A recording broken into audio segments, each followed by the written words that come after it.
umat kita mengira bahwa orang yang saleh, orang yang sungguh beriman, orang yang sungguh dekat dengan Tuhan, orang yang sering mengikuti pendalaman-pendalaman iman, orang yang sering memasrahkan hidupnya kepada Tuhan, mereka berpikir bahwa mereka tidak akan ada tantangan, tidak akan ada penderitaan, tidak akan ada kesulitan.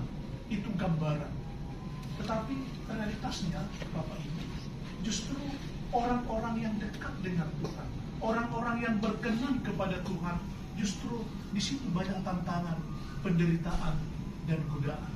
Maka bacaan pertama hari ini dalam kitab Tobit itu nampak bahwa Tobit itu berkenan kepada Allah.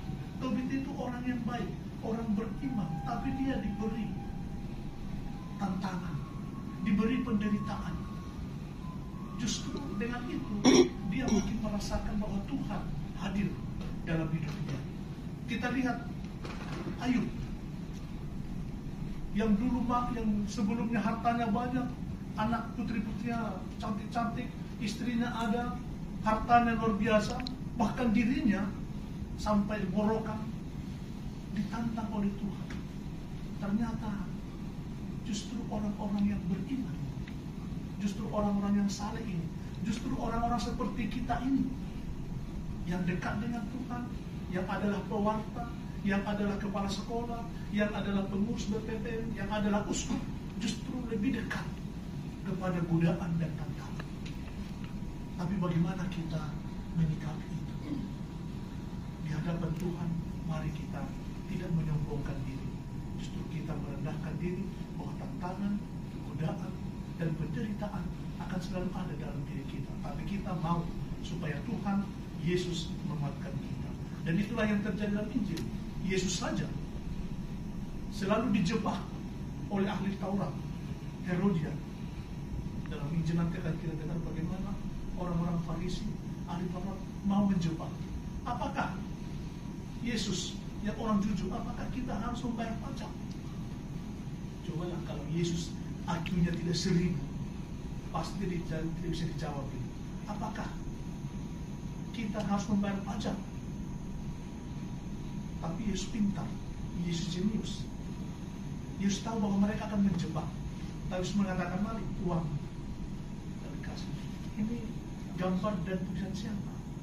Kaisar. Kalau begitu, apa yang menjadi hak Kaisar kasih?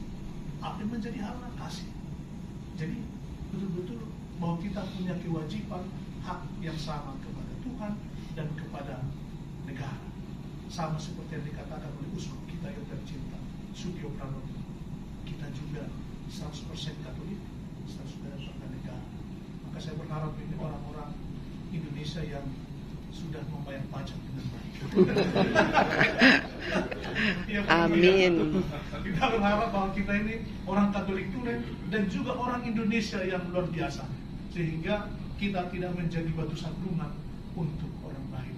Maka Bapak Ibu Saudara-saudari, mari, ada godaan, ada jebakan, ada tantangan, ada penderitaan, tapi itu membuat kita makin matang, makin dekat, makin erat, makin intim dengan Tuhan. Karena Tuhan akan tetap memelihara kita meskipun kita diberi banyak cobaan dan tantangan.